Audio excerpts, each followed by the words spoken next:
I just don't think I could, because when somebody else is doing something like this, I feel like it hurts less than if you had to do it yourself. Oh my God.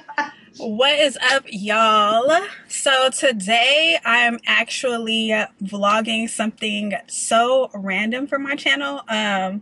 So basically, I'm about to get a Brazilian wax for the first time since this whole quarantine COVID situation has been a thing. As y'all know, like everything kind of like closed down. You couldn't do nothing, you know, just being real safe or whatever. And now that things are like opening back up and people are getting their shots and things like that, I feel a little bit more comfortable doing certain things again. So I figured I would vlog my first Brazilian after over a year. Okay, it's real ghetto downstairs, but I am single and celibate, so it's not that big of a deal. However, I do wonder what the folks out there was doing, like, you know, in relationships who are like very active in that sense. So yeah, I'm gonna go get this wax. I'm curious about like how it's gonna feel after a year because I was so regular. And while I'm getting the wax, I'm gonna be asking my waxologist like random kind of like questions that maybe y'all want to know the answers to. Shoot, I want to know the answers to some of the questions I'm going to ask her. I don't have a list of questions, but I'm just going to kind of ask questions that revolve around like the process of, you know, getting wax as like a customer, like kind of taking a risk on this one, but we're going to see. So let's go.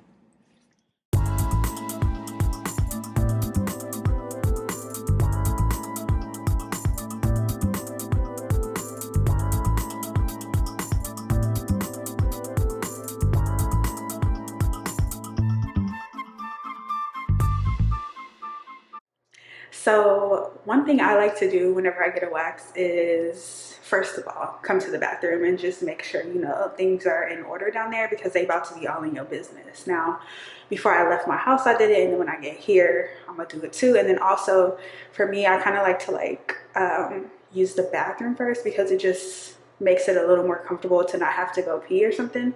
So that's what we're gonna do now. So be right back. So we in here. Okay, I gotta get undressed real quick so she can come in here and get me together. I'm gonna try to ask her some questions I told y'all before. So her name is JJ. This is the first time I've had her. I used to have another lady who moved to be a supervisor at another location, same company. And then before that, I had somebody else. I like to keep the same person just because I feel like when you get one person in your business, you don't need to keep switching. So I like to keep the same person. So let me get undressed and get on this little table. Let me show y'all what it looks like though. So we got the little bed, and she got her little stuff over here. I'm not gonna go too deep into it, but you know, it's real clean. But I just launched a website back in October that has all of that kind of stuff on it. So I'm trying to figure out new and exciting different content for my channel. And that's kind of where we are. And I was like, let me go ahead and vlog this and see how this works out. Yeah. So it has been way too long. I'm kind of nervous. When was your last wax? My last wax was, I don't know, maybe in like February of last year. What's one thing when people get waxed that you would recommend they do? So you definitely want to drink a lot of water before your appointment. Being hydrated helps the hair to come out a lot smoother. Mm-hmm. You also want to exfoliate the area, and a lot of people don't know this, but you can also moisturize and exfoliate the area just like you do your face. Oh wow, yeah, I didn't know that. Yeah, so you want to be moisturizing and exfoliating about 2 to 3 times a week. But what you want to focus on is using a salt scrub, or basically anything that's not a sugar scrub. You don't want to put sugar down here because sugar can lead to a yeast infection. So you want to avoid those cheaper sugar scrubs that you can get at like Walgreens or wherever. Yeah. What about after? So after, you want to be, your pores are going to be open is basically the end result. Your pores are all open, so you want to be careful about transferring bacteria to the area. Mm-hmm.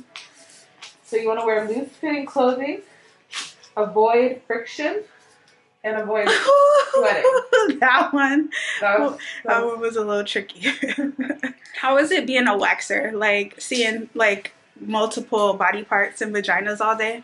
Like, I mean, I see penises and vaginas all day, and buttholes, mostly buttholes. I see a lot of buttholes. wow. So as far as like the pain tolerance for like men versus like women, do you think men are more sensitive when they get waxed? I think men are, yes, way bigger babies when it comes to waxing. Wow. The only screamer I ever had was a man. A screamer? Oh gosh. Just one, but I was like, it's not that bad, man. Yeah, it's really not. I mean, there's certain areas that do get a little tricky. Yep, that's for sure. But for the most part, it's not too bad. I mean, we haven't really got to like the tricky part yet, but yeah, that part just sucks regardless. Like, yep. What's the craziest thing besides the screamer that you saw, like being a waxologist? Is that even what it's called, a waxologist? Yes. Okay. We're a waxologist or a waxo. The craziest thing I've had was either like people who just want to take all their clothes off for no reason. Oh. Like we don't need all the clothes off. You can leave the top on, and you can leave your socks and the shoes on if you wanted. That, and I had some lady who was like going to mass, like while she was in mass on her phone. Oh gosh. So I was like, I don't want to disturb your time with the Lord. I will not disturb you. Right. Don't let me disturb you. Woo. That's deep. Do all vaginas start to look the same after a while? No. Oh, really? No. Wow. Every single vagina is different. Very different. Like you might need to use a different technique or do something different for some girl and not another girl. They're all different. Wow. They're definitely not the same. The hair growth is different. The hair pattern is different. The way their body is just different than the last girl. Wow. So the technique will vary then? It will. So your pattern is going to be mostly the same. But techniques have to vary a little bit. Like how much hair you'll take at one time depends on how tight the curl is. Mm-hmm. So like for your hair, it's going to be a lot smaller sections. Because it's curly? Yes. Mm.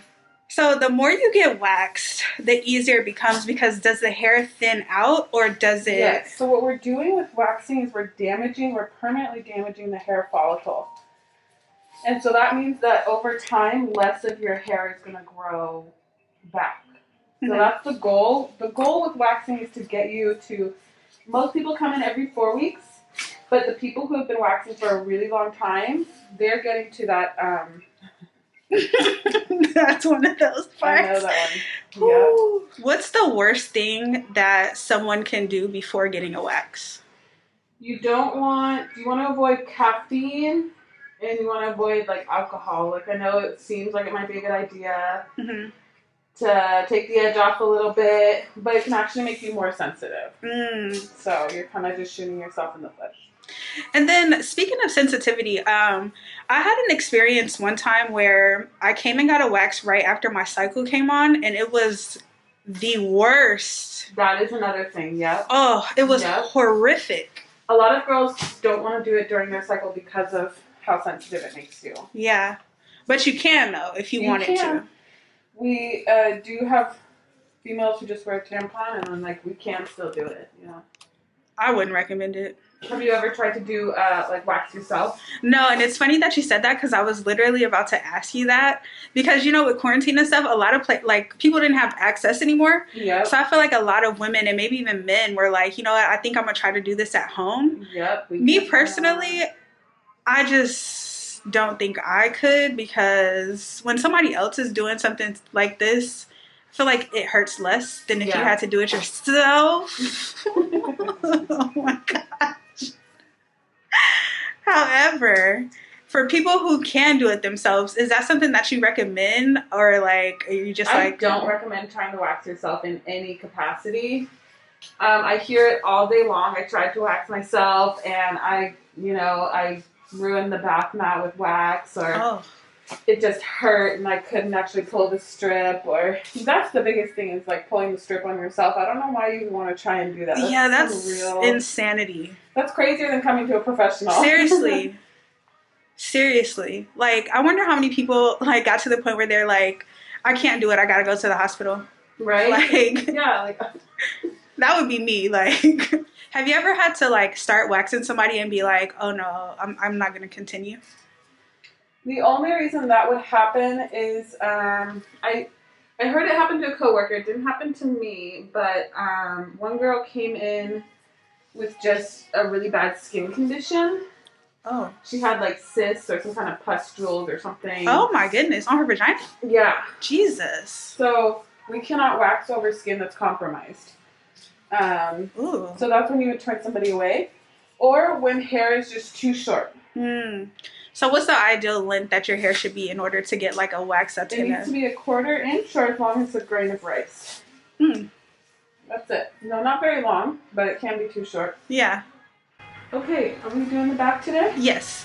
So how do you get certified to be a waxologist? It actually takes quite a bit of time. So you need to be either an esthetician or a cosmetologist to start. Okay. That's going to be either 600 hours of work, or if you're an esthetician, or double that if you go into cosmetology. Once you do that, you're going to need to apply to a place, and then they have their own training program. So you will need to take their training program as well. Oh, okay. So it's 2 training programs.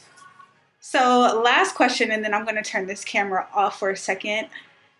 If someone is going to get a wax, what is a #1 red flag that they should be like, okay, no, this isn't a good place to get waxed? You don't want to see your waxer dip the stick into the pot of wax more than once. Ooh. That's really, like... That's deep. Yeah. Because that's dirty. Yeah, so you should only be dipping your stick once. And then sometimes waxologists can be just too pushy about like the way that they're positioning you or something. Yeah. So be careful about that. Make sure your waxer is accommodating. Yeah. See, that's what actually happened to me last time. The first time the first time I came here, I had this lady, and that's why you guys had to make that note in my chart. And she was so rude. Oh, no. So rude. Like, I made a Yelp review. Like, I took it to Yelp. So sorry. Yes, took it to Yelp. And then, like, the manager was like, so sorry, she's no longer here. She was just, like, she was rude. And I feel like in this type of position, like, is not the place to be rude with somebody.